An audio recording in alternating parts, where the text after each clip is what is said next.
There's a building in Arlington, Virginia, with 5 sides and no corners. It employs over 26,000 people. It controls the largest military budget in human history. And on multiple documented occasions, not alleged occasions, not suspected occasions, documented occasions confirmed by federal courts, congressional investigations, and the Pentagon's own internal files, when the people inside that building committed crimes, the building buried them. Not metaphorically, literally, they classified the files, they destroyed the evidence, they coached the witnesses, they burned body armor, they adjusted plume dispersion models to minimize body counts, they promoted the generals who lied, they sent letters to war criminals informing them that their cases were closed and they should carry on.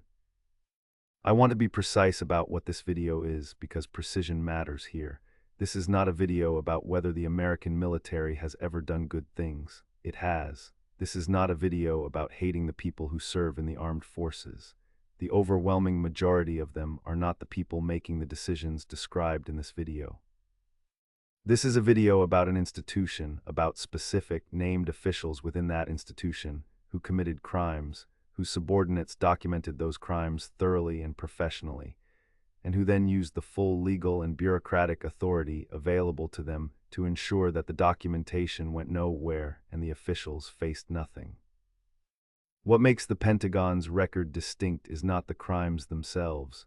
Armies have committed atrocities throughout the history of organized warfare. What makes this record distinct is the infrastructure. A formal cover-up requires people with rank giving orders. It requires filing systems and classification authorities, and chain-of-command coordination and legal departments, and what can only be described as institutional patience. The calm, calculated willingness to wait out the journalists, to outlast the congressional hearings, to retire before the documents surface, and to trust that the weight and prestige of the institution will do most of the work without anyone having to say anything explicitly. There is something else that makes this record distinct, and it is the thing that makes this video possible. The evidence was not destroyed completely. The Army CID files on Tiger Force survive in government storage for 28 years before anyone outside the Army reads them. The Pentagon Papers sit in the Rand Corporation's safe until Daniel Ellsberg copies them and walks out. The CIA's Inspector General report on Khamisiyah is classified until the pressure of congressional investigation and public reporting makes it impossible to keep classified. Taguba's report is classified secret and leaks to Seymour Hersh within weeks of being distributed. The institution buries things, the buried things surface.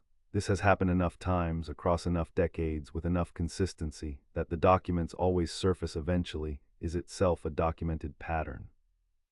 What you are about to hear spans 6 decades, 5 events, 4 wars, 3 branches of the military, a cast of generals, defense secretaries, and cabinet officials that includes a man who received the Distinguished Service Medal after invoking his Fifth Amendment right against self-incrimination 24 times before Congress. Every fact in this video comes from one of 4 sources: a congressional record, a declassified government document, a federal court ruling, or Pulitzer Prize-winning investigative journalism. No anonymous sources, no speculation, no conjecture. Only what their own investigators found, only what their own documents say, only what they were forced to acknowledge, and only some of them only partially, only after the documents surfaced despite everything they did to keep them buried. The 5 events in this video span from 1967 to 2007. They involve different wars, different officials, different victims, and different specific methods of concealment.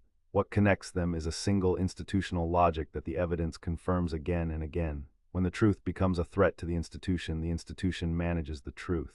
It does not investigate the truth and correct course. It manages the truth and protects the people responsible.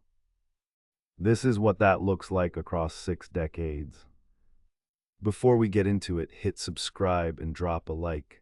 The algorithm actively buries this kind of content, and there is a lot more where this came from. Let's start in the spring of 1967, in a valley in Vietnam, with a unit the United States Army spent 28 years pretending did not exist. Event 1, Tiger Force, 1967-2003. It is May of 1967. The Song V Valley lies in Quang Nguyen Province in the central highlands of South Vietnam, a landscape shaped over centuries by terraced paddies carved into hillsides, by villages built to the same plans as the villages before them, by an agricultural life that has continued through dynasty and colonization, and the first decade of this particular war without fundamental alteration. The people working the paddies in May 1967 are the people who have always worked them. Elderly men and women whose children have largely fled or been displaced by years of fighting, children still young enough to be carrying water buckets rather than weapons, the subsistence farmers who form the baseline population of every rural valley in every war zone in history, the people who are defined by their relationship to the land they stand on and who have nowhere to go when the war comes to them. Into this valley in May 1967, the United States Army sends a 45-man platoon from the 1st Battalion, 327th Infantry Regiment, 101st Airborne Division. Their nickname is Tiger Force. They are not a standard infantry unit. Tiger Force is an elite reconnaissance team, hand-selected and highly trained, given what Army operational doctrine of the Vietnam period calls wider operational latitude.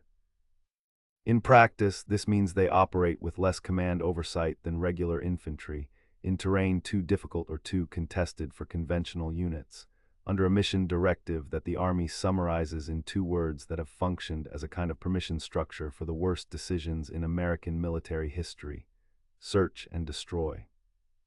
What Tiger Force does in the Song V Valley between May and November of 1967 is not a series of firefights with combatants. It is not a campaign that produces collateral damage through the ordinary horrors of close-quarters warfare. It is a months-long operation of deliberate murder directed at the civilian population of a farming valley, and it is documented in extraordinary, specific, and terrible detail in an investigation the United States Army conducted between 1971 and 1975, completed, confirmed, and then classified and stored for 28 years. The killings are not the result of combat confusion. The Army's own investigators established this through the testimony of soldiers who were there. They are deliberate. Many of them are organized. Some of them are, by any standard that human civilization has developed for assessing such things, sadistic. Soldiers cut the ears from the corpses of their victims and string them on necklaces. A soldier the investigation identifies by the field nickname Baby San kills an infant with a knife when the child's crying threatens to reveal the unit's position. This specific killing is described in sworn testimony given to Army Criminal Investigation Command and is documented in the Army's investigative files. Prisoners are thrown from helicopters while in flight. A 15-year-old girl is gang-raped and murdered by multiple soldiers. An elderly farmer is decapitated. A 1-year-old child is stabbed to death. The Army investigators who document these acts do not describe them with reluctance or qualification. They are professional criminal investigators doing what they are trained to do, establishing through sworn testimony and corroborated accounts what happened, where it happened, who did it, and what officers were in their chain of command when it happened. The result is a criminal record of specific acts attributable to specific individuals, built on the kind of evidentiary foundation that Army prosecutors consider adequate for charges. The scale matters. The Army's own conclusion is that Tiger Force kills an estimated 120 or more unarmed civilians during its operations in the Song V Valley. This is not a figure derived from enemy accounts or outside estimates. It comes from the Army's own investigative reconstruction of the unit's activities over the 6-month period: 120 unarmed civilians. Farmers, women, children, elderly people who had survived French colonialism and the first decade of the American War in Vietnam. Killed by an elite American reconnaissance unit operating with the institutional knowledge and tacit permission of its command chain. These are not allegations from hostile witnesses. These are not the claims of enemy propaganda or opposition journalism or anti-war activists with an agenda. These are the documented findings of the United States Army Criminal Investigation Command, produced from 4 years of professional criminal investigation work involving 137 witness interviews, sworn testimony from soldiers who participated in or witnessed the events in question, and a forensic reconstruction of what happened in the Song V Valley across those 6 months of 1967. The investigators are Army investigators.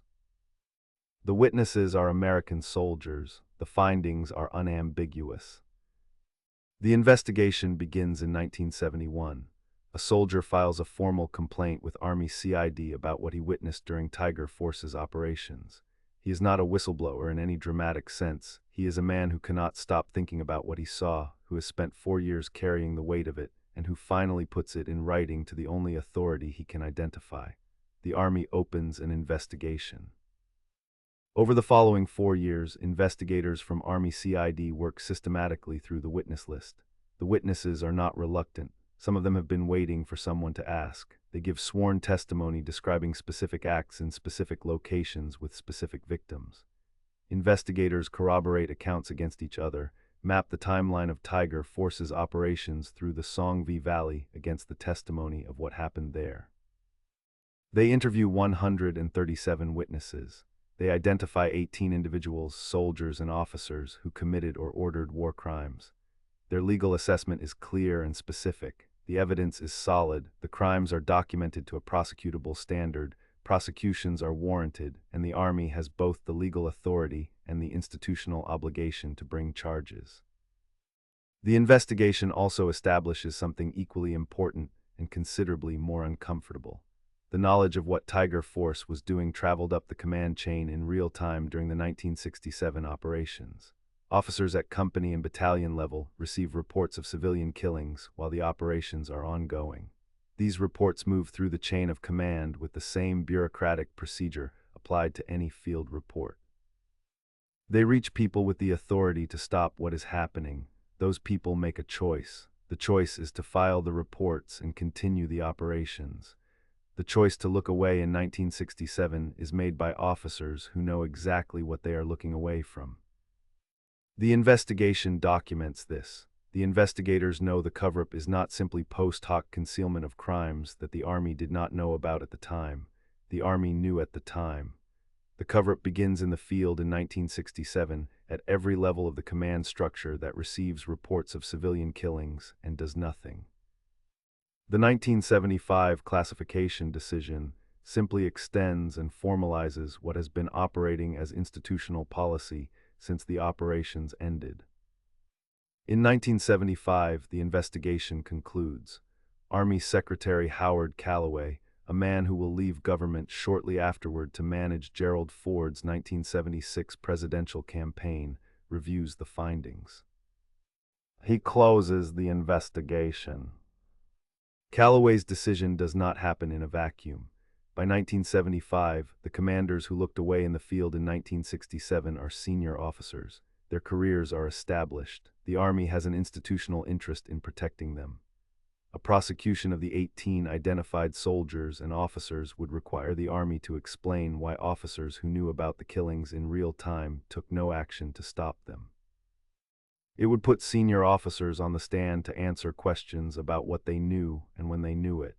Callaway's decision prevents that from happening. It is a decision that protects the institution at the expense of justice for the dead. Not because the evidence is insufficient. The Army's own prosecutors consider the cases solid. Not because the witnesses are unreliable. They are soldiers who gave sworn testimony to Army investigators. Not because the legal standard for war crimes charges cannot be met. The investigators have concluded that it can be met for 18 named individuals. Callaway closes the investigation without offering a documented rationale that the public record preserves. He closes it, and in doing so makes a decision that will define the Tiger Force story for the next 28 years, the decision that the findings will produce no consequences. The mechanics of the cover-up that follows are documented in subsequent congressional records and in the investigative work of the Toledo Blade. After Callaway's decision, Army officials draft and send letters to the soldiers identified as suspects in the investigation. The letters inform these men, 18 individuals whom Army investigators believe committed war crimes against Vietnamese civilians, that their cases are formally closed and they face no charges. Several of these soldiers are still on active duty at the time they receive these letters. They read them, process the information that they will face no consequences for what they did in the Songvi Valley, and continue their military careers. The cover-up operates at multiple levels simultaneously, and understanding this is important to understanding how the decision to bury the Tiger Force investigation is made.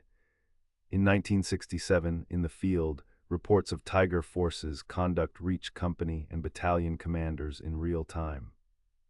Officers at multiple levels receive information indicating that the unit is killing non-combatants, not combatants misidentified in the heat of battle, but people clearly identified as civilian farmers and families. These officers do not intervene. They do not investigate. They file the reports in ways that ensure no action follows. The Army's 1975 investigation, when it reconstructs the command structure decisions made during the 1967 operations, confirms that knowledge of the civilian killings traveled up the chain of command and was consistently and deliberately ignored at every level it reached. 1975, Calloway makes the decision that gives the cover-up its permanent form. He reads what the investigators found. He decides what will happen next. That decision, made by a civilian political appointee overseeing an army that had already done the investigative work, is the moment that transforms what happened in the Song V Valley from a documented atrocity into a buried file. The investigation sits in Army storage from 1975 until 2003. 28 years pass, Vietnam ends, the POWMIA movement rises and fades. The country builds a memorial wall and processes its grief and argues about the meaning of the war in memorials and films and political speeches. The men of Tiger Force age. Some of them struggle. Some of them carry the Song V Valley in ways that show up in their lives without their families understanding the source. In 2003, two reporters at the Toledo Blade in Ohio begin pursuing a story that should not have needed to be pursued, because the Army completed the investigation confirming the crimes 28 years earlier, and the only reason it is not public knowledge is that Howard Calloway decided it should not be.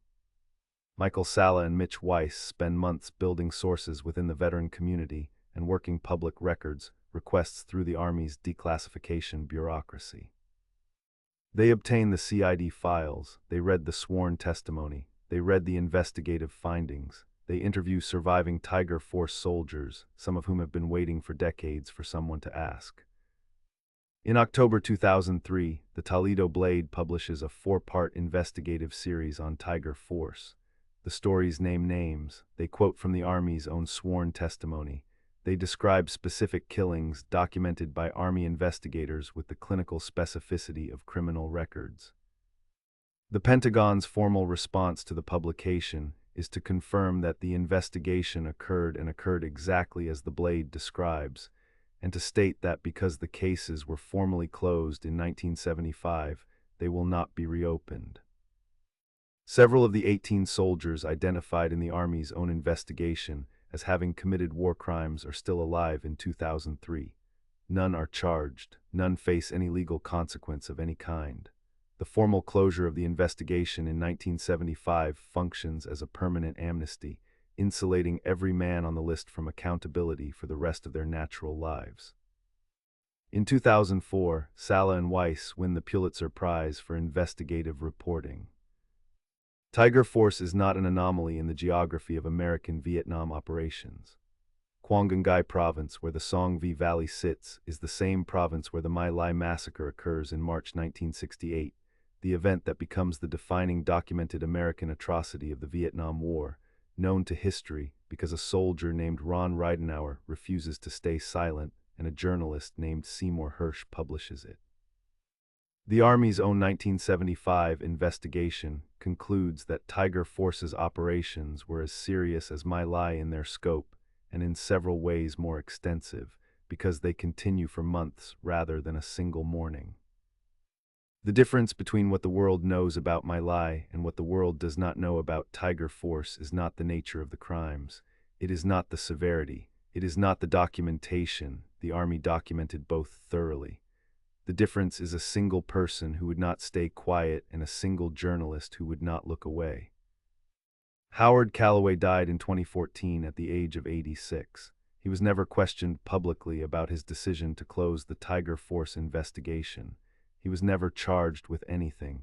His obituaries noted his government service and his subsequent career in Colorado real estate. They did not mention the Song V Valley. 18 named individuals whom the Army's own investigators determined had committed or ordered war crimes against Vietnamese civilians, including the killing of an infant and the rape and murder of a 15-year-old girl, were informed by letter in 1975 that their cases were formally closed. They spent the rest of their lives as free men. Some of them remained in the Army after receiving those letters and built careers in the institution that had investigated them, confirmed their crimes, and chosen not to prosecute. The Toledo Blades 2003 investigation identifies several of these men by name and locates them in their current lives. Some of them agree to speak. Some of them have spent decades trying to manage what they carry from the Song V Valley. The testimony of former Tiger Force soldiers who speak to Sala and Weiss is not the testimony of men who believe they did nothing wrong. It is the testimony of men who have spent 35 years with what they did and who respond to the question of what happened in a range of ways, from genuine anguish to defensive self-justification to the flat, affectless account of men who stopped feeling about it long ago. None of them face any legal consequence from the Toledo Blades publication. The Army confirms the investigation. It declines to reopen it. The 1-year-old child stabbed to death in 1967 has a name in the Army's investigative files.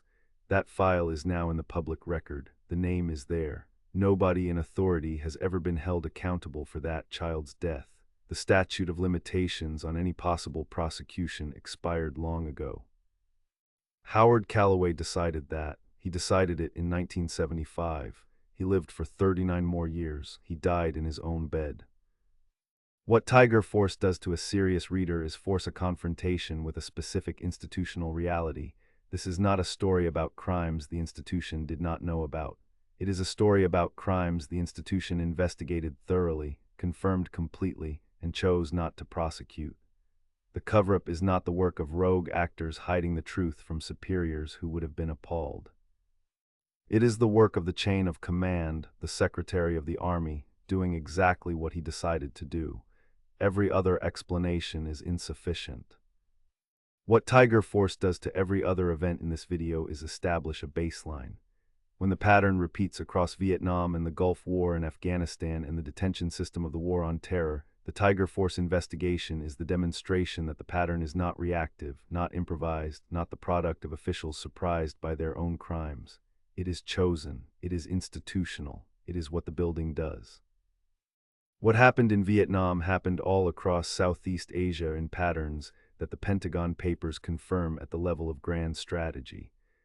And the Pentagon Papers is the story of how the institution handles the truth when the truth is 47 volumes long and documented in its own files. Event 2, the Pentagon Papers, 1967-1975. It is the spring of 1967.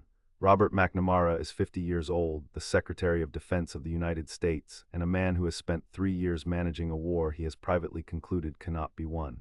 He has communicated this conclusion to President Lyndon Johnson. He has done it in the careful, deniable language of a man who understands that his boss does not want to hear what he is saying. Johnson does not change course. Johnson escalates. McNamara continues managing the war he does not believe in, a fact he will not acknowledge publicly for nearly 30 more years. McNamara orders a study.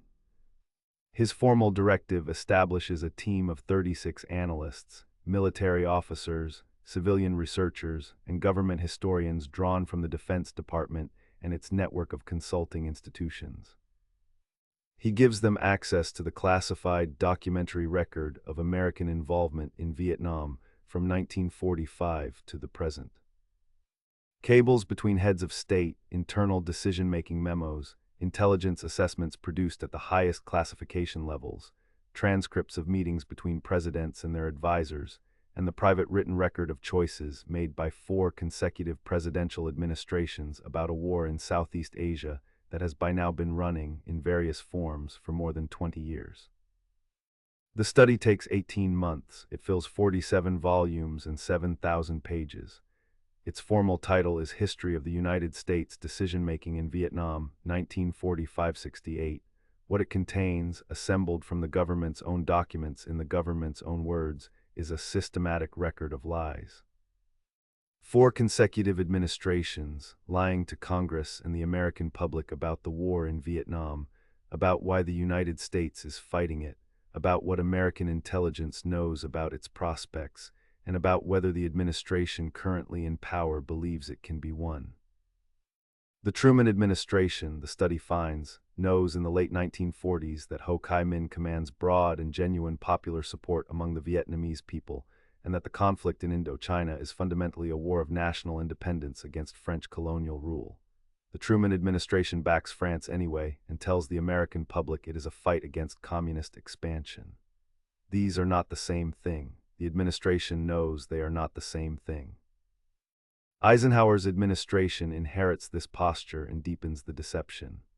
The 1954 Geneva Accords, which end the First Indochina War, mandate nationwide elections in Vietnam in 1956 to determine the country's political future through democratic process.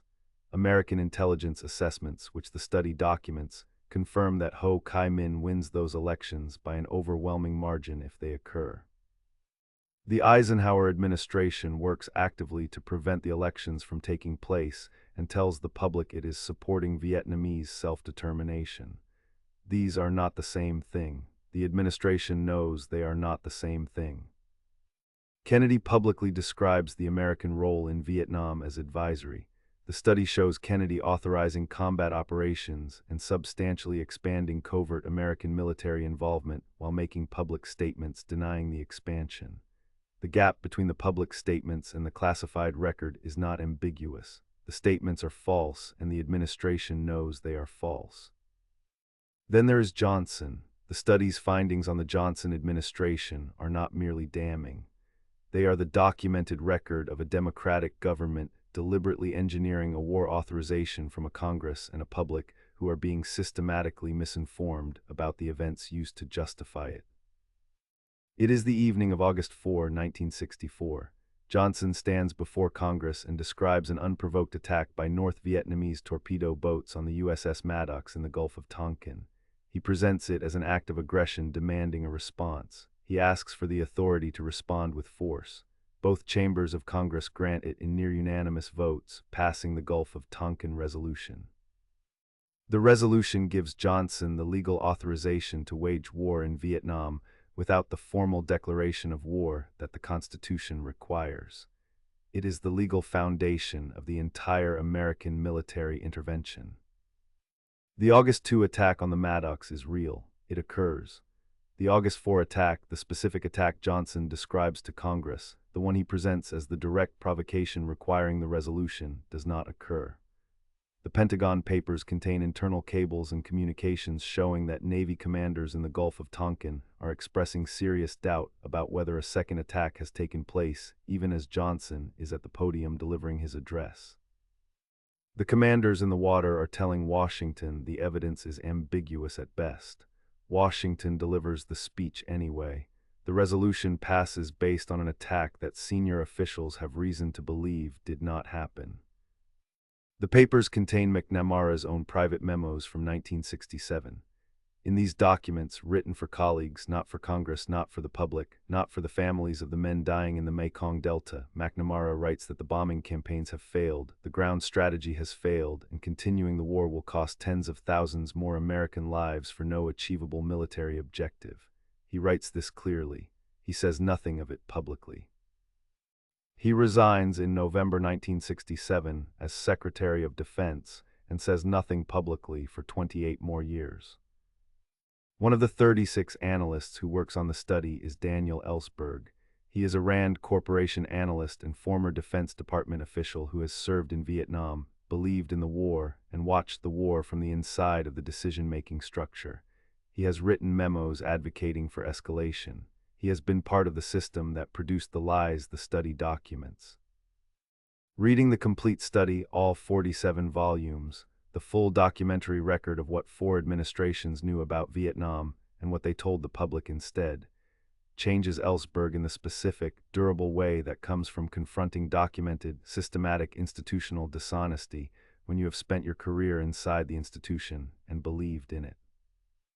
Ellsberg spends 2 years trying to get the study into the public record through official channels. This is important and often underreported. He does not immediately contact a journalist. He does not treat leaking as a first resort. He goes through every official mechanism he can identify that might put the study before the public or before a Congress that has authorized a war based on information Ellsberg now knows to be fabricated. He approaches Senator William Fulbright of Arkansas, the chairman of the Senate Foreign Relations Committee, whose public criticism of the war is the most prominent in the Senate. He explains what the papers contain. Fulbright is unwilling to enter a 7,000-page classified document into the congressional record against the administration's wishes. He approaches Senator George McGovern of South Dakota. McGovern will not take the risk. He approaches Senator Charles Mathias of Maryland. He approaches Senator Alan Cranston of California. He cannot find a senator who will do what his own assessment of the evidence says needs to be done. 2 years of this, 2 years of watching Americans die in a war whose documentary history he is carrying in a briefcase, being told by the legislators who could act that the political risk is too high. In 1971, he contacts Neil Sheehan of the New York Times. The Times begins publishing on June 13, 1971. Within 2 days, papers are reproducing in the Washington Post. Within a week, a dozen newspapers have copies and are publishing. The study that 4 administrations spent 20 years producing and suppressing is in the public domain. Nixon's legal advisors make the right assessment. The papers cover 1945 to 1968. Nixon has no personal exposure. His advisors recommend doing nothing. Richard Nixon's response to publication requires careful examination because it reveals the institutional logic of the cover-up with unusual clarity. Nixon's own legal advisors make a straightforward assessment. The Pentagon Papers cover 1945 to 1968. Nixon takes office in January 1969. The deceptions are Johnson's deceptions, Eisenhower's deceptions, Kennedy's deceptions, Truman's deceptions. Nixon has no personal exposure. His advisors recommend not acting. He obtains an injunction anyway. The Nixon administration secures a federal court order halting publication by the New York Times, the first prior restraint issued against a major American newspaper in the history of the United States. The Washington Post obtains its own copy and begins publishing. A second injunction is issued. Both cases reach the Supreme Court in 15 days, which is a record for the highest court in the country. On June 30, 1971, the Supreme Court rules 6-3 in New York Times, Co. v. United States that publication may proceed. The government has failed to meet the constitutional standard required for prior restraint of the press. 3 justices file separate concurring opinions explicitly noting that the officials who fabricated or knowingly misrepresented the Gulf of Tonkin incident appear to have committed crimes and that criminal prosecution is warranted. None of them are ever prosecuted. Nixon's response to Ellsberg's leak goes beyond the courts. He authorizes the creation of a covert White House unit whose stated purpose is stopping further leaks from within the administration. The unit is called the Plumbers. In September 1971, Plumbers operatives break into the Los Angeles office of Ellsberg's psychiatrist, Dr. Lewis Fielding, seeking medical records or personal information that could be used to discredit Ellsberg publicly before his trial. They find nothing useful. Ellsberg is charged under the Espionage Act. He faces, in total, 115 years in federal prison. In May 1973, Judge William Byron dismisses all charges against Ellsberg because of government misconduct. The specific grounds include the break-in at Fielding's office and the revelation that the FBI illegally wiretapped Ellsberg's telephone conversations. Byron makes an additional disclosure from the bench that requires reading twice to absorb. While he is presiding over the Ellsberg trial, Nixon's people contact Byron personally and offer him the directorship of the FBI. Byron discloses this himself from the bench during the proceeding. The offer of a federal agency directorship to a sitting federal judge, while that judge presides over a prosecution brought by the federal government, is a textbook description of an attempt to improperly influence a judicial proceeding. No one in the Nixon administration is charged with this.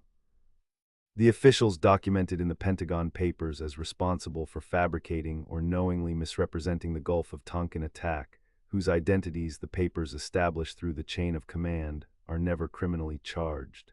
Not in 1971, not after the Supreme Court's ruling, not after the war ends, not after the concurring justices call explicitly for prosecution.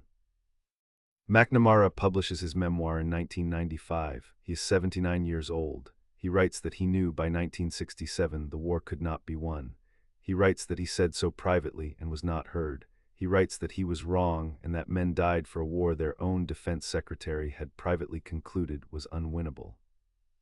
He does not address the question that his own timeline raises with the force of a mathematical proof. If he knew in 1967 and the war continued killing Americans until 1975, and he chose not to say publicly what he knew privately, then what does he owe to the families of the men who died in those 8 years? The memoir circles this question and never lands on it. The Senate hearings on the Pentagon Papers in 1971 and the subsequent congressional record of the period fill in what McNamara's memoir omits.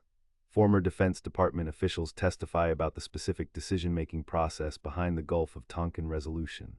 The testimony confirms what the papers show, that doubts about the August 4 attack were known within the administration before Johnson delivered his address to Congress and were not disclosed to Congress.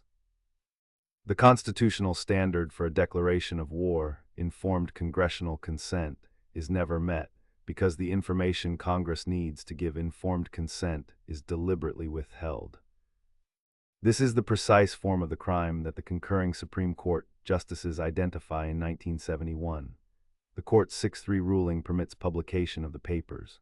3 justices write separately to note that the officials responsible for deceiving Congress about Tonkin appear to have violated federal law and should face prosecution. Justice William Douglas writes that the government has shown that it seeks to suppress news that could expose the many abuses of power. Justice Hugo Black writes that the press must serve the governed, not the governors. These are not rhetorical flourishes. They are legal assessments from sitting Supreme Court justices concluding that federal officials committed prosecutable crimes. The officials are never prosecuted. Congress holds hearings. The Senate Foreign Relations Committee, under Senator Fulbright, the same Fulbright who declined to publish the papers when Ellsberg brought them to him, holds extended hearings on the deceptions documented in the study. The hearings produce extensive testimony, extensive records, and no prosecutions. 58,000 Americans die in Vietnam. The last American combat death occurs in 1975. The men who die between 1967 and 1975 die in a war that the United States Defense Secretary privately concludes is unwinnable in 1967 and says nothing publicly for 28 years. The accounting consists of a memoir published by a 79-year-old man who will die 14 years later without facing criminal charges. 3 Supreme Court justices call for prosecution in 1971. Nobody prosecutes. The Senate hearings on the Pentagon Papers and the broader congressional record of the period fill in what McNamara's memoir omits. The testimony of former Defense Department officials confirms what the papers show. Doubts about the August 4 attack existed within the administration before Johnson delivered his address to Congress, and those doubts were not shared with Congress. The constitutional standard for authorizing war, informed consent from the legislative branch, is never met, because the information required to give informed consent is deliberately withheld. McNamara's memoir, published in 1995, is one of the most discussed and most criticized books of American political literature of the decade. What McNamara writes that he knew by 1967 the war could not be won, that he said so privately, that he was wrong to stay silent, is received by veterans groups with something close to fury. They are not wrong to be furious. The math is unavoidable. McNamara knows in 1967. The war continues until 1975. In those 8 years, approximately 36,000 more Americans die in Vietnam. McNamara knows privately that their deaths serve no achievable military objective. He does not say so publicly. He stays in government until November 1967, then leaves and says nothing for 28 years. The accounting for this, the full, complete accounting, has never happened. McNamara's memoir is not an accounting. It is an expression of personal regret that carefully avoids the specific questions that the documentary record raises. Three Supreme Court justices call for criminal prosecution in 1971. Congress holds hearings. The hearings produce testimony, produce records, and produce no charges. The officials who fabricated or misrepresented Tonkin die as free men. Robert McNamara dies in 2009. Robert Bork, who as Solicitor General argued the government's position in New York Times Co. v. United States, dies in 2012. The men on the other side of the courtroom, the editors and reporters of the Times and the Post, outlive most of them. Ellsberg spends 50 years as the man who told the truth at a cost that almost destroyed him. He dies in June 2023 at the age of 92. He is asked about the Pentagon Papers in interviews throughout his long life, and he answers consistently and without revision. He does not regret what he did. He regrets that the officials whose crimes the papers document face no consequences for those crimes. He says this clearly. He says it until the end. He is right to regret it. The gap between what the papers show and the accountability that follows is one of the most precisely measurable distances between evidence and justice in the American historical record. What Tiger Force and the Pentagon Papers share is the mechanism by which the institution manages information that threatens it. In Tiger Force, the mechanism is a cabinet secretary closing an investigation. In the Pentagon Papers, the mechanism is a prior restraint against the press and a criminal prosecution of the man who exposed the crimes. Both mechanisms fail in different ways. Both leave the officials responsible untouched. The third event involves a different kind of mechanism, the destruction of evidence before anyone outside the institution knows to ask for it. Event 3, Gulf War Syndrome, 1991-1997. It is January 17, 1991. Operation Desert Storm begins with an air campaign broadcast live to the world, the precision-guided images of a modern war presented in a form that made it look clean and surgical and contained. In 42 days, a United States-led coalition ejects Iraqi forces from Kuwait. Ground combat operations cease on February 28. By the metrics by which modern militaries assess success, Desert Storm is a success. It achieves its stated objective. It does so at relatively low American casualty numbers compared to historical wars of comparable scale. The official accounting makes it look like a war that worked. Approximately 697,000 American service members deploy to the Gulf region. Within 2 years of coming home, thousands of them are sick in ways that do not resolve. The symptoms are not vague and they are not subtle. They are chronic, debilitating, measurable, and real. Gulf War veterans returning to base towns and civilian lives across the United States develop conditions that transform the people they were before deployment into people their families do not always recognize. Chronic fatigue that does not lift with rest. Muscle pain and joint pain arriving without physical injury and persisting without resolution. Cognitive impairment, difficulty concentrating, difficulty forming memories, difficulty following complex reasoning in people who had no such difficulties before they shipped out. Skin rashes that dermatologists cannot classify against known conditions, neurological disorders, chronic gastrointestinal illness, cancer rates elevated above the actuarial predictions for men and women of their age cohort.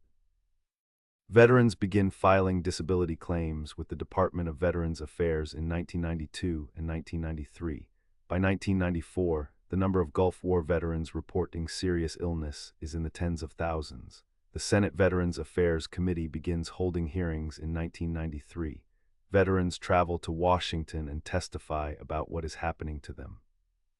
The testimony is specific, consistent across veterans who do not know each other and have no coordinated account, and credible by any standard that applies to medical testimony. One of the veterans who testifies is Staff Sergeant Brian Martin, a 24-year veteran who served in the Gulf and returns to find himself unable to sustain the physical demands of military service for the first time in his career. He is one of thousands of veterans whose specific testimony the Senate record contains, men and women who can describe exactly when they began feeling sick, exactly what the symptoms are, and exactly how those symptoms have changed their lives. The testimony across hundreds of witnesses has the consistency of people describing the same thing from different angles, which is what it is. The Pentagon's official position, stated publicly and repeatedly over the next 5 years in congressional testimony, in press releases, and in VA disability determination letters that deny sick veterans the benefits they are seeking, there is no single identifiable cause for the reported illnesses. The symptoms are likely psychosomatic. They represent stress-related conditions, the ordinary psychological wear of deployment and combat exposure, the reentry difficulties experienced by many veterans. This position is offered not as a hypothesis requiring further investigation, but as a settled conclusion delivered to veterans who are watching their health deteriorate. It is a position adopted before the evidence is seriously examined and maintained in the face of evidence that is developing internally within the Department of Defense and the CIA during the very years when the official denial is being publicly delivered. The specific human cost of this denial during the years it operates is measurable in VA records.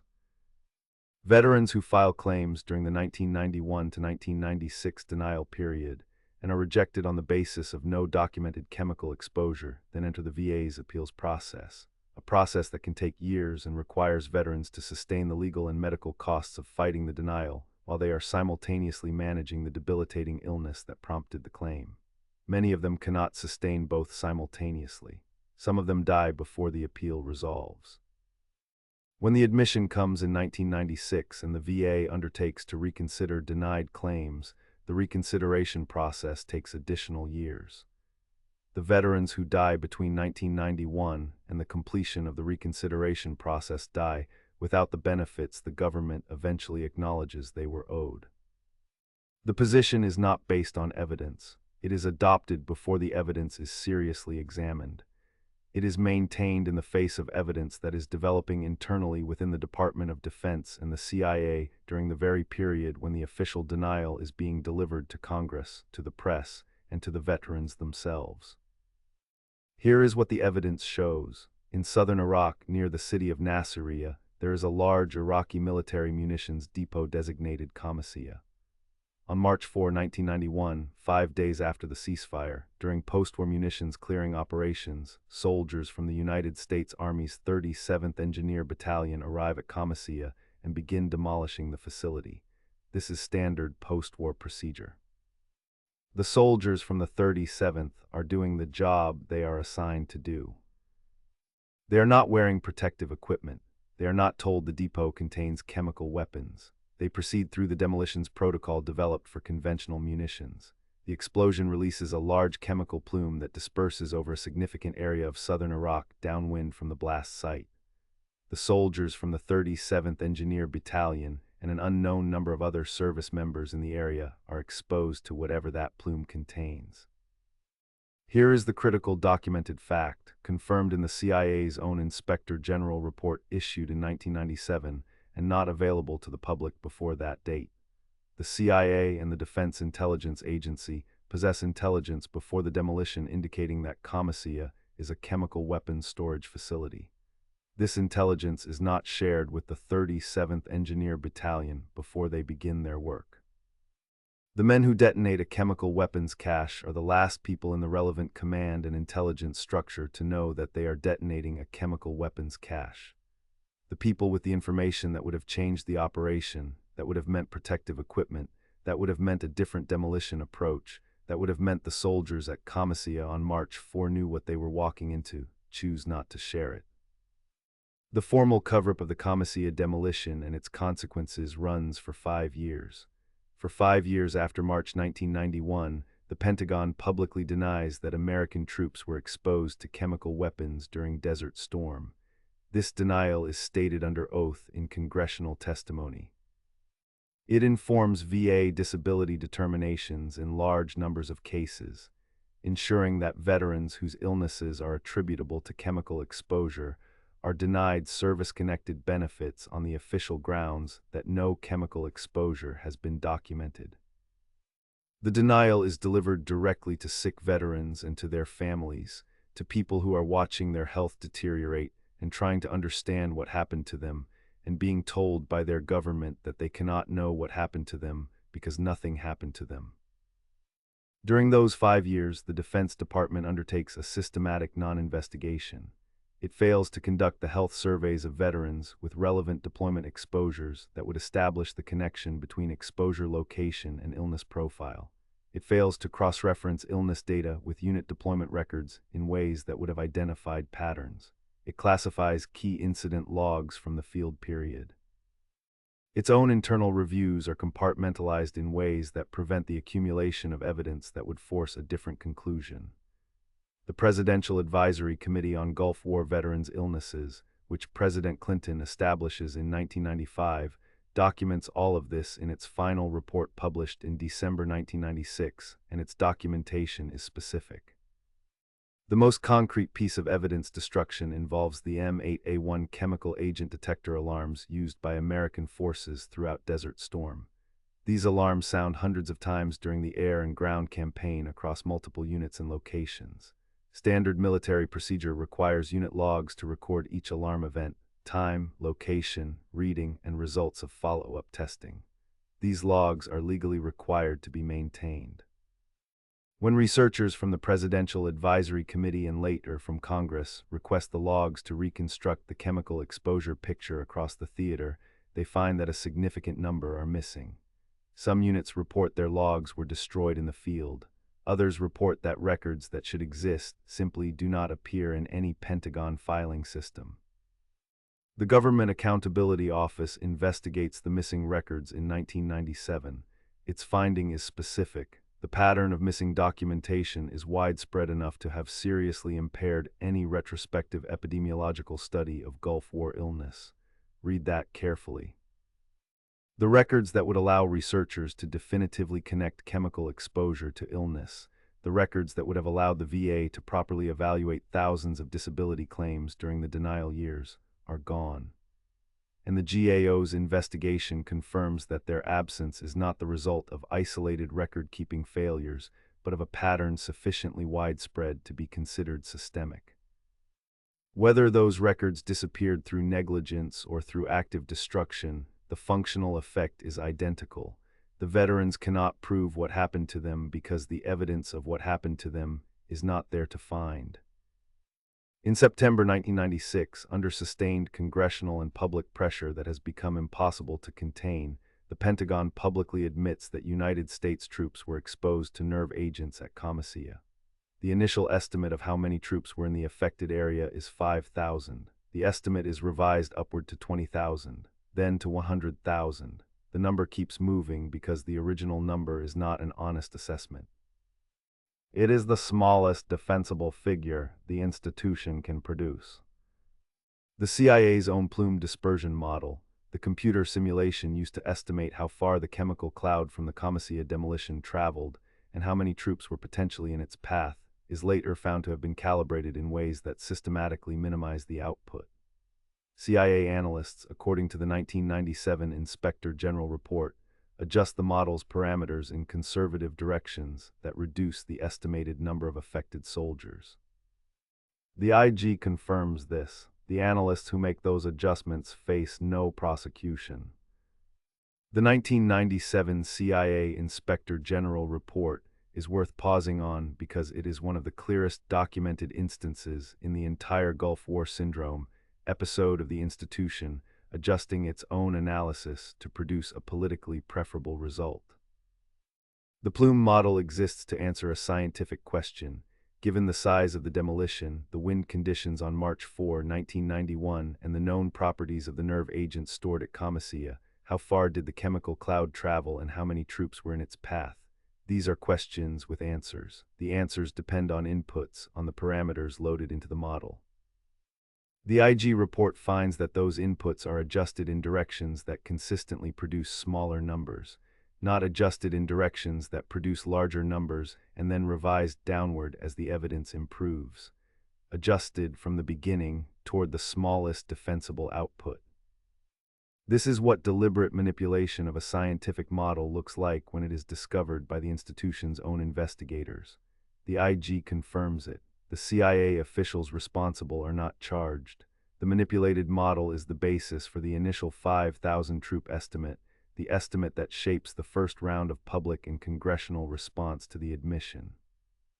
By the time the number reaches 100,000, the story has had months to settle into the public consciousness with the smaller figure attached to it. The Senate Veterans Affairs Committee hearings that run from 1993 through 1997 produce a congressional record of this period that is worth examining in detail, because the hearings document the specific mechanism by which the Pentagon manages the denial in the face of direct legislative oversight. Pentagon officials testify repeatedly before the committee. They are asked direct questions about chemical exposure. They answer with the official position. Committee members present evidence from veterans' testimony, from independent medical researchers, from unit logs that survived the destruction of other unit logs, from any source that contradicts the official position. Pentagon officials receive the evidence, acknowledge it exists, and maintain the position. Senator John D. Rockefeller, IV, who chairs the Veterans Affairs Committee during part of this period, describes the experience of trying to get straight answers from Defense Department officials about Gulf War illness in terms that would be recognizable to anyone who has watched an institution manage a congressional inquiry. Every question produces an answer that acknowledges the question without answering it. Every piece of contradicting evidence produces a commitment to further review that does not produce further review, and every deadline the committee sets for documentation is met with partial production and requests for extension. This is what institutional patience looks like from the outside. The committee has authority. The committee has subpoena power. It does not have the unlimited time and staff resources required to overcome an institution that has decided its strategy is to wait. Between 1991 and 1996, the 5 years of official denial, veterans who file VA disability claims for Gulf War-related illness are denied in substantial numbers on the official grounds that no documented chemical exposure has occurred. When the exposure is acknowledged in 1996, the VA undertakes a process of reconsidering those claims. The process takes years.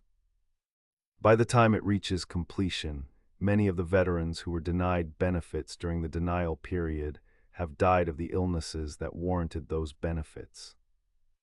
No Defense Department official is ever charged with anything in connection with the Gulf War Syndrome denial. No one is charged for the failure to share the Khamisiyah intelligence with the 37th Engineer Battalion before they detonated a chemical weapons storage facility without protective equipment. No one is charged for the missing detector logs. No one responsible for the deliberate calibration of the plume model faces criminal or professional accountability of any kind. The soldiers of the 37th Engineer Battalion demolished Khamisiyah not knowing what they were demolishing because the people with the information chose not to share it.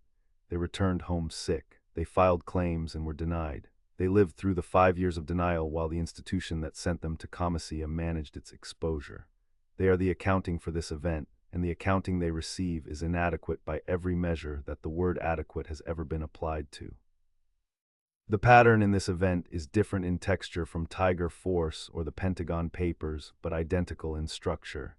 The institution knows something. It manages what the public version of that something will be.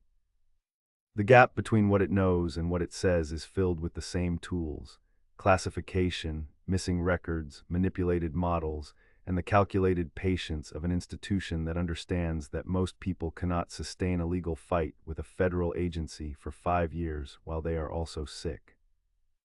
For 5 years it works, then it stops working, not because the institution changes course, because the pressure from the outside becomes too great to absorb. That is the pattern, that is always the pattern, and it applies to every event in this video.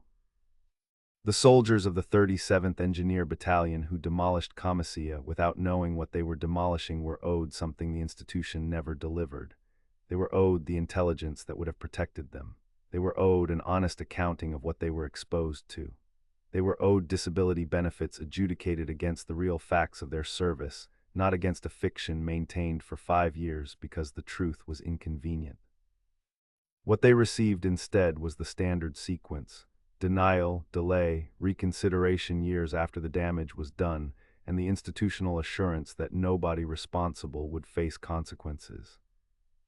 The veterans who are still alive carry what the denial years cost them in ways that do not show up in the compensation the VA eventually provides. Time is not recoverable. The years spent fighting a denial, spent being told that what is happening to your body has no identifiable cause, spent watching your claim rejected while the institution that sent you to Khamisiyah maintains a position it knows to be false. Those years do not come back when the admission arrives. They are simply gone. Event 4, Pat Tillman, 2004-2007. It is the spring of 2002. Pat Tillman is 25 years old, 6 feet 2, 200 pounds, a starting safety for the Arizona Cardinals, one of the most recognizable athletes in American professional football, and by multiple accounts the most thoughtful and intellectually engaged player in the Cardinals' locker room. He keeps a reading journal. He reads Noam Chomsky and Emerson and the complete works of authors he decides to pursue systematically. His teammates describe a man who takes everything seriously. Football seriously, friendship seriously, ideas seriously. In May 2002, 8 months after September 11, Tillman turns down a $3.6 million contract extension from the Cardinals to enlist in the United States Army. His brother Kevin enlists with him. They attend basic training together. They complete Ranger School together. They deploy to Iraq together, and then to Afghanistan. Pat Tillman is killed on April 22, 2004, in the village of Spara, Kunar Province, eastern Afghanistan, near the Pakistan border. He is 27 years old. The Army announces the following day that Corporal Pat Tillman is killed in action by enemy forces. The Army says he dies leading his squad in an assault on combatants who ambushed his convoy, that he moves toward the enemy fire to draw it away from his fellow soldiers, that he dies in a deliberate and documented act of valor. The Army issues him a Silver Star, the military's third highest decoration, on the basis of this account. The Army's interest in this account is not difficult to understand. By April 2004, the Iraq War is 14 months old. Abu Ghraib photographs will be broadcast by CBS within a week of Tillman's death. The war's domestic support is eroding. The Army's recruitment numbers are under pressure. Tillman had been one of the most effective unofficial recruitment stories in the country since his enlistment, a wealthy, successful, recognizable professional athlete who chose service over money. His death in heroic combat, if the story holds, is worth an incalculable amount to the Army's public posture. His death from friendly fire, if the story does not hold, is potentially catastrophic. The Army has a strong institutional incentive to tell the story of a hero, and it tells it. His death receives enormous national media coverage. His memorial is broadcast on national television. Senator John McCain delivers the eulogy. The President of the United States releases a statement. Pat Tillman's death is presented to the American public as the defining story of the Afghanistan War, the former NFL star who gave up millions because he believed in his country and died fighting for it. Every word of the Army's account is false. Pat Tillman is killed by his own platoon. On April 22, his unit moves through a canyon in eastern Afghanistan when a vehicle breaks down and the convoy is split into two separate elements. Tillman is with the lead element, moving ahead through the canyon. The trail element, commanded by Staff Sergeant Greg Baker, comes under fire from insurgents in the hills and begins returning fire uphill toward the source of the incoming rounds. Tillman and an Afghan National Army militia soldier named Said Farhad are positioned above Baker's element, uphill, in the direct line of fire. Tillman stands up. He identifies himself verbally. He waves his arms. Baker's element continues firing. Pat Tillman is struck by 3 rounds in rapid succession to the forehead. The distance is approximately 10 meters. Army Medical Examiner Lieutenant Colonel Craig Malak examines the wounds and produces a formal memo addressed to Army Criminal Investigation Division. Malak writes that the tight grouping of 3 rounds to the forehead at a distance of approximately 10 meters is, in his professional forensic assessment, more consistent with an execution-style killing than with the dispersed, imprecise fire typical of a battlefield engagement. He formally requests a criminal investigation into the circumstances of Tillman's death. His request is ignored. Within days of Tillman's death, while his family in San Jose is being told that their son and brother died heroically fighting the enemy, members of his unit destroy physical evidence. Tillman's body armor, the specific physical object whose condition would have allowed ballistics analysis to determine the trajectory and distance of the rounds that killed him, is collected from the field by soldiers in the unit and burned. The destruction of this evidence is later confirmed by Army Criminal Investigation Division and documented in detail in congressional testimony delivered in 2007. Tillman keeps a personal journal during his deployment. He carries it with him. Army investigators later confirm that the journal exists and is present at the time and location of his death. It is never recovered. The Army's official position is that it does not know what happened to Tillman's journal. The Army's official position is that a journal known to exist and known to be present at the scene of his death simply cannot be located. Brigadier General Stanley McChrystal personally reviews the draft Silver Star citation for Pat Tillman. McChrystal is at this point a one-star general with a career trajectory that will eventually lead to 4 stars in command of all American and NATO forces in Afghanistan. Before the citation is publicly released, McChrystal sends a memo up his chain of command. The memo warns that Tillman may have died from friendly fire and expresses concern that if the Silver Star is presented to the family under a false account of how he died, it could become a significant public embarrassment. This memo is documented. It is reviewed by congressional investigators. It exists. McChrystal sends the warning. The Silver Star is issued anyway. For 35 days after Tillman's death, while his Silver Star is awarded, while his memorial is broadcast nationally, while Senator McCain eulogizes him, while the Army provides interviews to national media about his heroism, his family is told he dies fighting the enemy.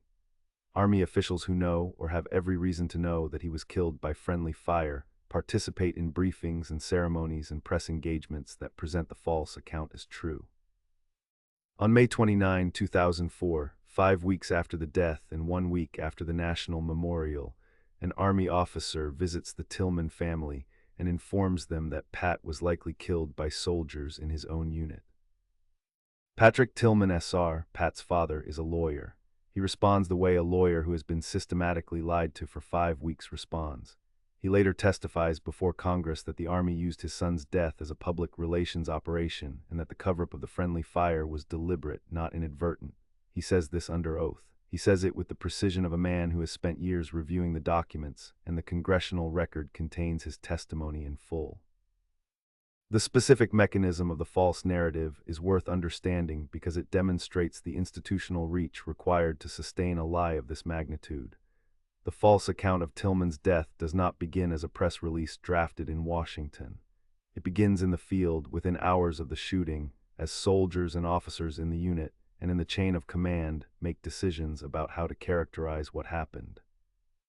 Those characterizations travel up the command chain in after-action reports and in the initial casualty notifications. By the time the false account reaches Washington and is formalized into the Silver Star citation and the press release, it has passed through multiple levels of command, each of which has the information needed to correct it and does not. The Silver Star citation is the most concrete evidence of how high the false account travels. A Silver Star requires review at the general officer level. McChrystal reviews the citation, writes the memo warning that the account is false, and approves the citation anyway. The memo is not the action of someone who does not know the account is false. It is the action of someone who knows it is false and chooses to issue it while managing the risk of exposure. The management of that risk produces the memo. The memo confirms the knowledge confirms the choice. Mary Tillman, Pat's mother, spends years of her life building the evidentiary record of what was done to her son and done to her family because the Army's official account is false and she will not let it stand. She obtains documents through sustained records requests. She gives congressional testimony. She corresponds with military officials over years of investigation. She publishes her account in 2008. Her book is documented, specific, and sourced from the Army's own records. It is the account of a mother doing the work the Army's own accountability mechanisms should have done. In April 2007, the House Oversight and Government Reform Committee, chaired by Representative Henry Waxman, convenes formal hearings into the Tillman case. The committee's investigation is the most comprehensive external examination of the cover-up. Its findings are specific and quantified. At least 9 military officers make false or misleading statements to investigators or to the Tillman family. The Army violated its own regulations by destroying evidence, including the body armor. Senior officers, including McChrystal, are aware that the friendly fire information is being withheld from the family during the period when they are publicly receiving the Silver Star briefings. The Army Inspector General, in a parallel investigation following the hearings, finds that 9 officers, including 4 generals, make misleading or false statements in connection with the Tillman case. Recommended punishments range from letters of admonishment to letters of reprimand. Not one officer faces criminal prosecution. Not one officer is court-martialed. Not one officer serves a day in any form of legal custody. McChrystal receives a letter of admonishment. He is subsequently promoted to 3 stars, then to 4. He commands all United States and NATO forces in Afghanistan from 2009 to 2010. He receives the Distinguished Service Medal. The 4 generals who receive letters of admonishment, the formal acknowledgement that they made misleading or false statements in connection with a case involving burned evidence, a fabricated Silver Star, and 5 weeks of deliberate lying to a Gold Star family, face no further professional consequence of any kind. In April 2007, the House Oversight and Government Reform Committee, chaired by Representative Henry Waxman, convenes formal hearings into the Tillman case. The committee's investigation is comprehensive. Its findings are specific. At least 9 military officers make false or misleading statements to investigators or to the Tillman family. The Army violates its own regulations by destroying evidence, specifically the body armor. Senior officers, including McChrystal, are aware that the friendly fire information is being withheld from the family during the period when the family is publicly being briefed on the Silver Star. The Army Inspector General, in a parallel investigation, finds that 9 officers, including 4 generals, make misleading or false statements in connection with the Tillman case. Recommended punishments range from letters of admonishment to letters of reprimand. Not one officer faces criminal prosecution. Not one officer is court-martialed. Not one officer serves a day in any form of legal custody. McChrystal receives a letter of admonishment. He is subsequently promoted to 3 stars, then to 4. He commands all United States and NATO forces in Afghanistan from 2009 to 2010. He receives the Distinguished Service Medal. The 4 generals who receive letters of admonishment, the formal acknowledgement that they made misleading or false statements in connection with a case involving burned evidence, a fabricated Silver Star, and 5 weeks of deliberate lying to a Gold Star family, face no further professional consequence of any kind. Pat Tillman enlisted because he believed in something. What the Army he enlisted in did to him and to his family in the weeks following his death is a specific, documented description of what the institution becomes when it decides that its public image is more important than the truth it owes to the people who serve it. Kevin Tillman, Pat's brother, who enlisted alongside him, who deployed alongside him, who was in Afghanistan on the night Pat died, testifies before Congress in 2007. He delivers one of the most direct statements in the congressional record of this period. He describes in sequence exactly what the Army told his family and when it told them. He names the specific misrepresentations. He describes attending the National Memorial knowing that the account being delivered from the podium is false. He says that the Army's actions after Pat's death, the false account, the Silver Star, the deliberate delay in telling the family the truth, amounted to the use of his brother's death as a political tool. He says it under oath. He says it on the record. It does not result in criminal charges for anyone.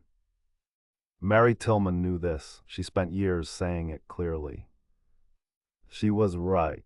What the Tillman case makes visible, more clearly than any other event in this video, is the specific human cost of the institutional reflex. Tiger Force is a story about what happens to civilians when the institution looks away. The Pentagon Papers is a story about what happens to a democracy when its government lies about its wars. Gulf War Syndrome is a story about what happens to veterans when their symptoms are classified as inconvenient. Abu Ghraib is a story about what happens inside a detention system designed to make accountability structurally impossible.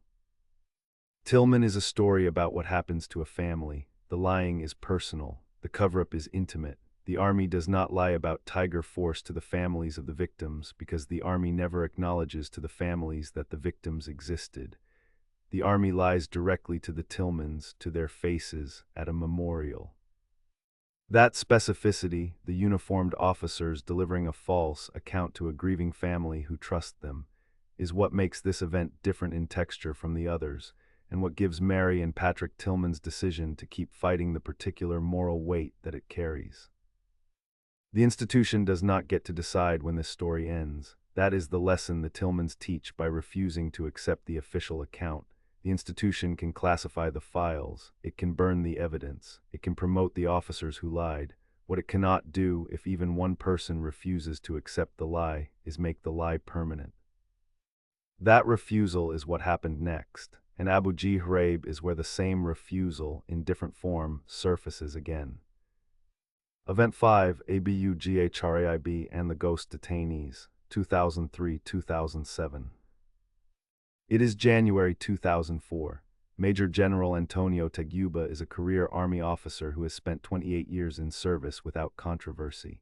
He is methodical, he is respected across the services. He is the kind of officer whose reputation for careful, thorough work is the primary thing people who have served with him mention when you ask them about him. He does not seek high-profile assignments, he does his job. He is assigned to investigate the 800th Military Police Brigade at Abu Ghraib prison in Iraq. He does not know what the investigation will find. He does not know that finding it will cost him everything. Taguba conducts 14 days of intensive interviews. He reviews photographic evidence. He reviews documentary evidence. He produces a 53-page classified report in February 2004.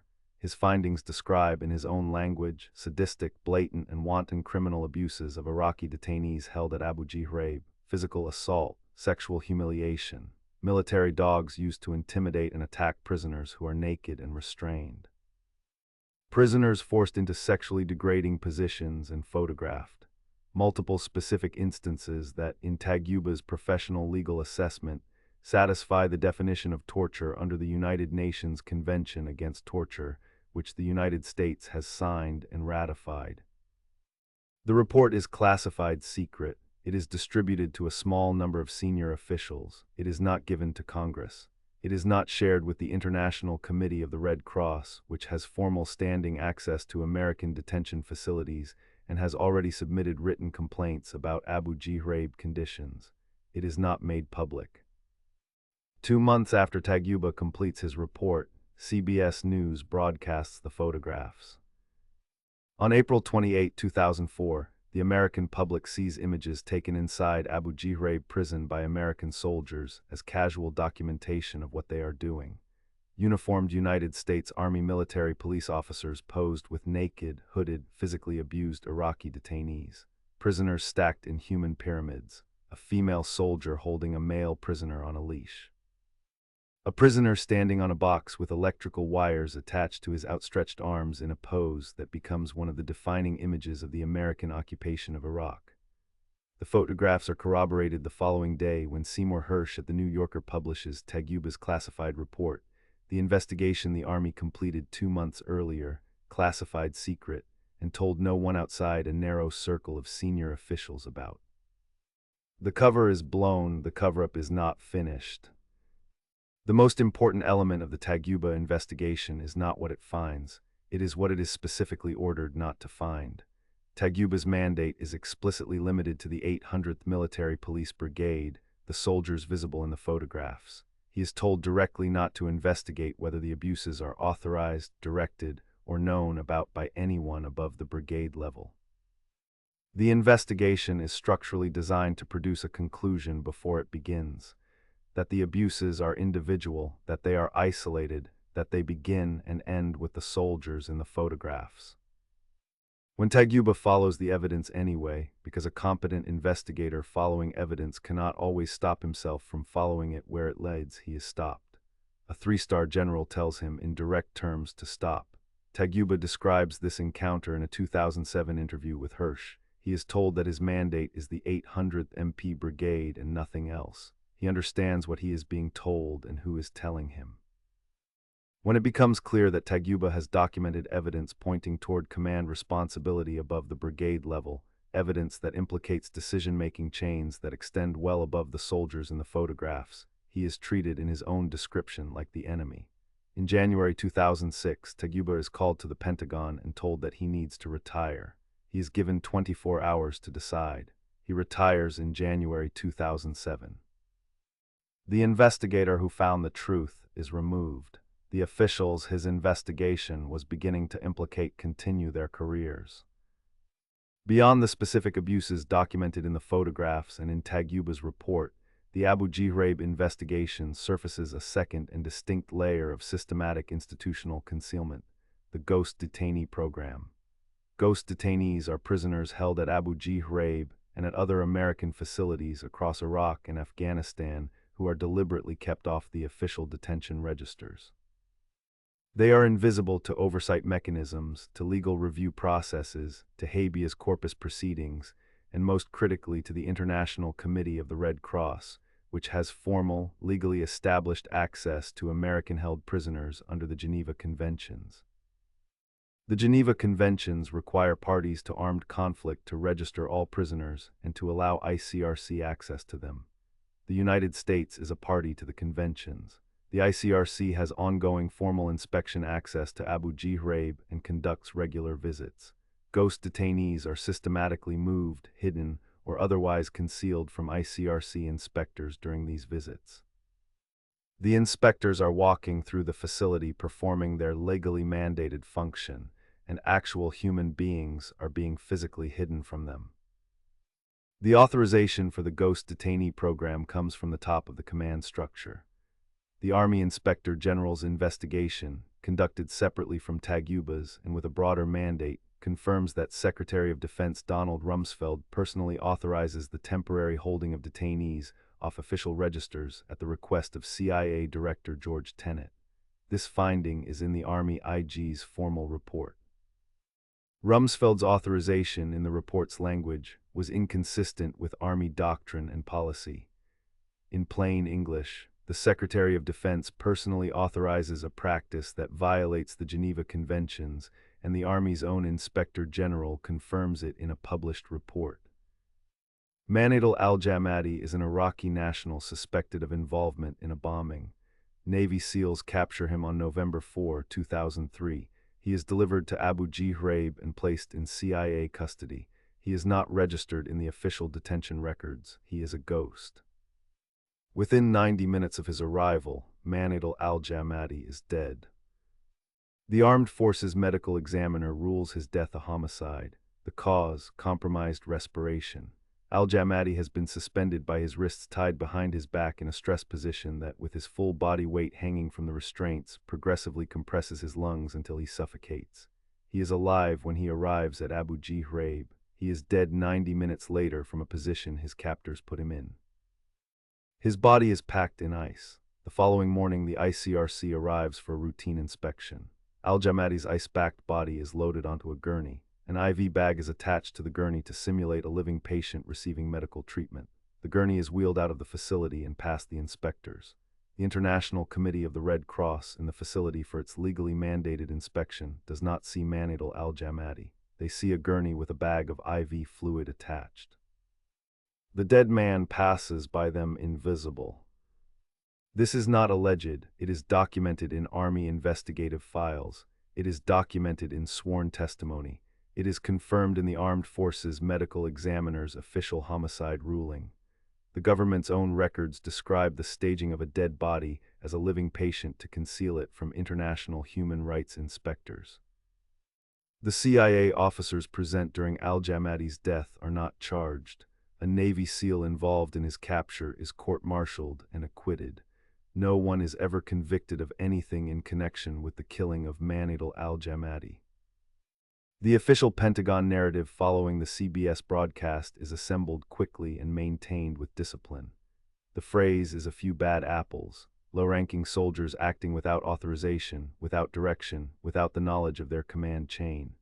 The phrase is repeated in press conferences and congressional briefings and presidential statements until it becomes the operating frame through which the American public processes the photographs. It is, as a piece of institutional messaging, remarkably effective, not because it is plausible on its face, but because the alternative explanation requires accepting a chain of command responsibility that the institution is simultaneously working to prevent anyone from investigating. The ICRC submits formal written complaints to Coalition Forces Command about detainee treatment at Abu Ghraib before the photographs are broadcast. The complaints are in the record. The Red Cross meets with senior coalition commanders in November 2003 and presents documented findings that abuse is occurring at Abu Ghraib. The findings are received, they are acknowledged, they are not acted upon. These meetings precede the photographs by 5 months. The soldiers in those photographs are therefore not acting in a vacuum invisible to their command. They are acting in a facility whose conditions have been formally reported to senior commanders by an independent international organization, and the commanders have read the report and changed nothing. The legal architecture that sanctions the interrogation approach at Abu Ghraib does not begin in the cell block. It begins in the Justice Department. In August 2002, Deputy Assistant Attorney General John Yoo and Assistant Attorney General Jay Bybee produce what becomes known as the Torture Memo, a formal legal opinion concluding that interrogation techniques that do not produce organ failure, impairment of bodily function, or death do not constitute torture under American law. This memo, produced at the request of the CIA and the White House, is the legal foundation on which interrogation practices at Guantanamo Bay and subsequently at Abu Ghraib are constructed. It is the top of the chain. The chain runs from that memo through the policy directives that Jeffrey Miller brings from Guantanamo to Iraq, through the interrogation approach that GTMOizing the facility produces, and it ends in the photographs that Lindy England and Charles Grainer take of themselves at their work. Yu is never charged. Bybee is appointed to the Ninth Circuit Court of Appeals in March 2003, 8 months after he signs the torture memo, and serves on the federal bench for decades.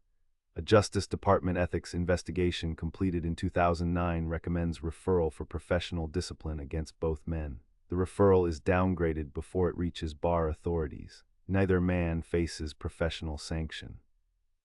Taguba's investigation identifies multiple officers above the brigade level who are informed of or should have been aware of conditions at Abu Ghraib. The investigation of command responsibility above the brigade level is never formally conducted. Taguba is told to stop. He stops. The generals above the brigade level are not investigated. 11 soldiers are convicted of crimes related to Abu Ghraib. Staff Sergeant Ivan Frederick receives 8 years and serves 3. Specialist Lindy England, whose face appears in most of the widely published photographs and who becomes in the public imagination the face of Abu Ghraib, receives 3 years. England is 21 years old when the photographs are taken. She is a reservist from West Virginia with no prior disciplinary record. She is assigned to Abu Ghraib. She is supervised by Charles Grainer, who is 10 years her senior, who becomes her partner, and who the investigators identify as the primary organizer of the specific abuses documented in the photographs. Grainer receives 10 years and serves 6. Every person convicted is an enlisted service member. Every convicted face is low-ranking. Every photograph that produces a prosecution is a photograph of someone without stars on their collar. No officer above the rank of colonel is charged with anything. No CIA officer is charged with anything. The senior officials whose policy decisions created the interrogation environment in which Abu Ghraib occurs face no criminal accountability of any kind. Major General Jeffrey Miller runs Guantanamo Bay, is sent to Abu Ghraib specifically to transfer the Guantanamo approach to Iraq, and testifies before Congress in 2004. He invokes his Fifth Amendment right against self-incrimination 24 times. He is not charged. He retires in January 2006. The Army awards him the Distinguished Service Medal. Taguba, who followed the evidence where it led and was removed for doing so, does not receive the Distinguished Service Medal. He retires because he is told to. He gives interviews in the years that follow in which he describes what happened with the same specificity he brought to the original investigation. In a 2007 interview with Seymour Hersh published in The New Yorker under the headline The General's Report, Taghuba provides the most direct account available from an insider of how the Abu Ghraib investigation was managed. He describes being told to stop. He describes being treated like the enemy when he continued. He describes the phone call informing him of his retirement. He says, "They always shoot the messenger." Taghuba's account is on the record. It does not change. The people he describes do not dispute his characterization of events. They do not sue him. They do not offer a competing account that contradicts the substance of what he says. Their silence in the face of specific, named, detailed accusations from a career general who conducted the investigation is itself a form of confirmation. The Ghost Detainee Program, which the Army IG confirms Rumsfeld personally authorizes, extends well beyond Abu Ghraib. The practice of maintaining prisoners off official registers applies across the American detention system in Iraq and Afghanistan.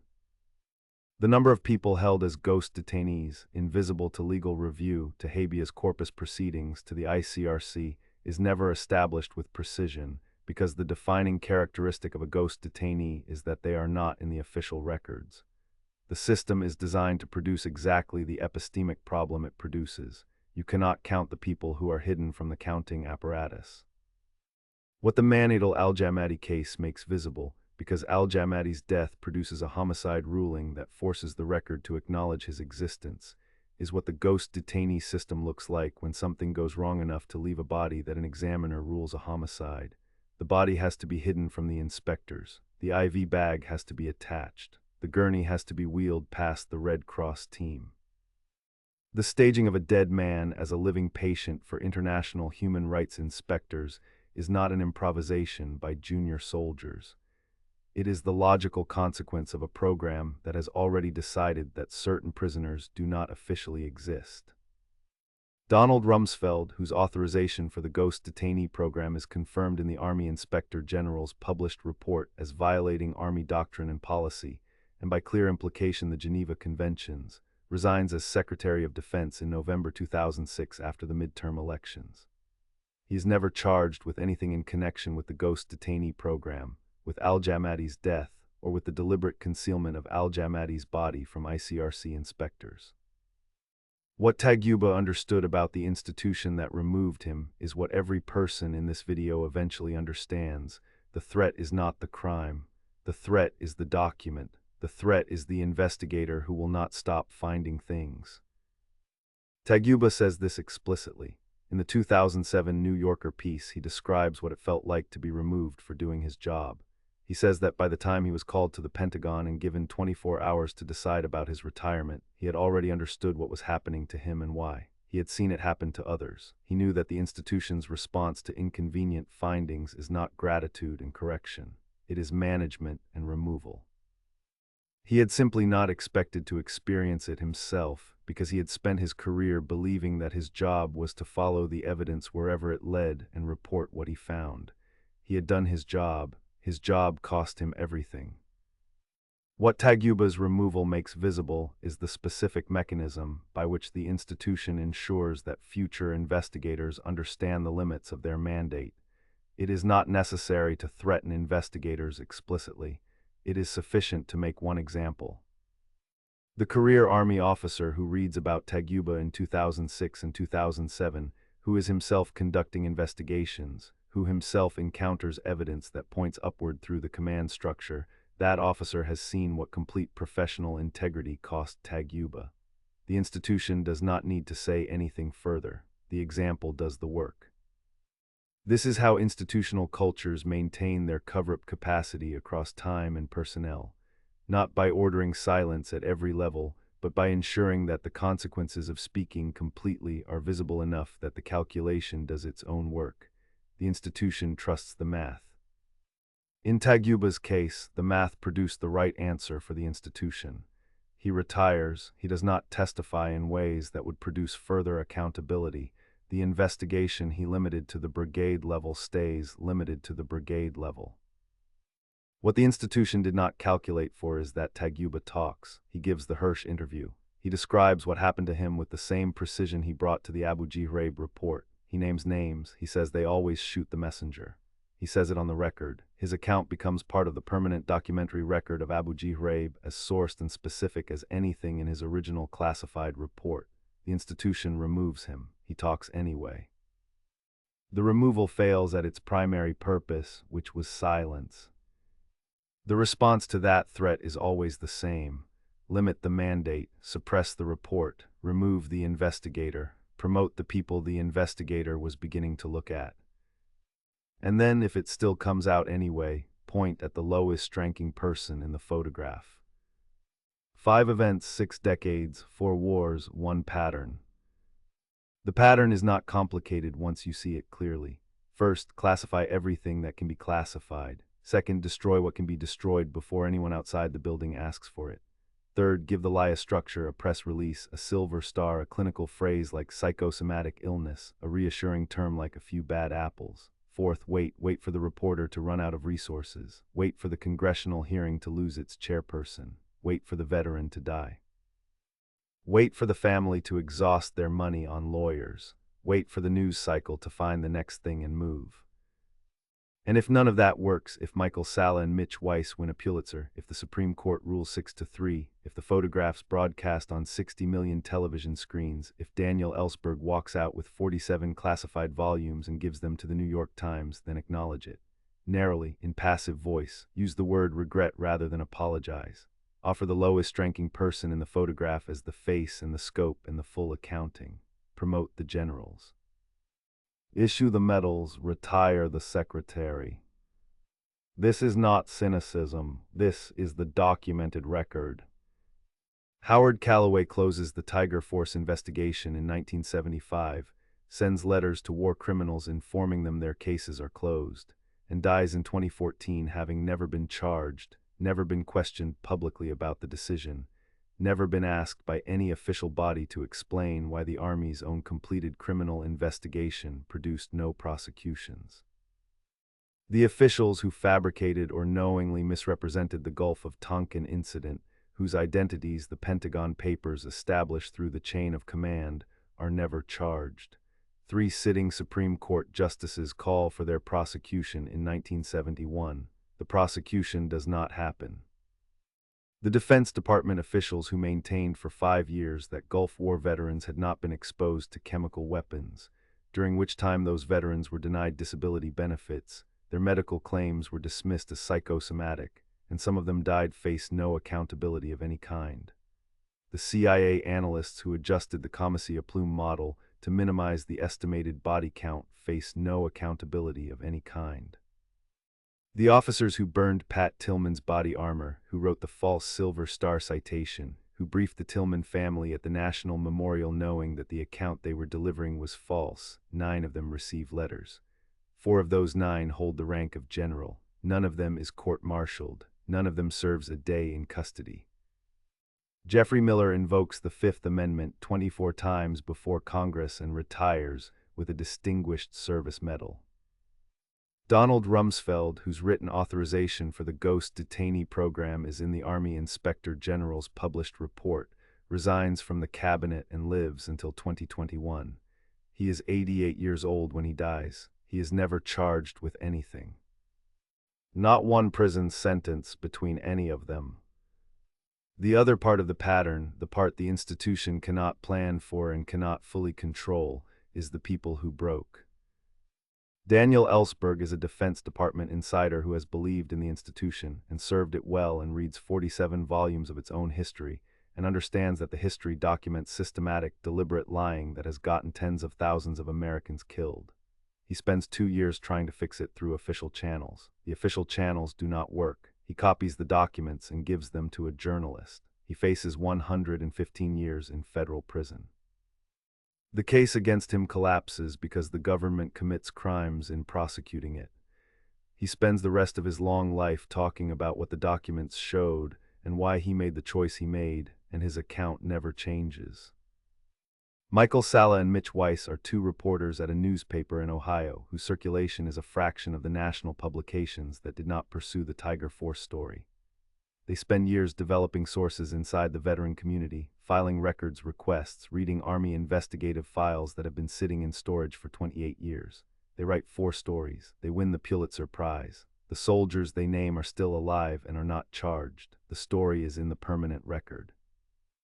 Mary Tillman is a mother whose son is killed by his own unit, lied to for 5 weeks about how her son died, and then lied to in more elaborate ways in the years that follow as the Army manages the public narrative of his death. She does not accept the narrative. She spends years doing the investigative work that the Army's own accountability mechanisms should have done and refused to do. She publishes a book. She testifies before Congress. She is right about everything, and none of the generals who lied to her face criminal charges. Antonio Taguba is a career Army officer who is given an order to investigate a military police brigade and does his job with the professionalism and thoroughness that 28 years of service has built into him. He finds what he finds, he documents it, he is told to stop, he continues, he is removed, he tells the truth about why in a published interview that is read by millions of people. He does not revise his account, the people he names do not sue him, the record stands. Ron Ridenour writes a letter about my lie to 30 members of Congress in 1969 because he has heard from soldiers who were there and cannot stop thinking about what they saw. He is not a journalist. He is a soldier who understands that what happened needs to be said even if saying it costs him something. It does cost him something. What he starts by writing the letter, Seymour Hersh finishes by publishing the story. Without Ridenour's letter, Tiger Force and my lie are the same story.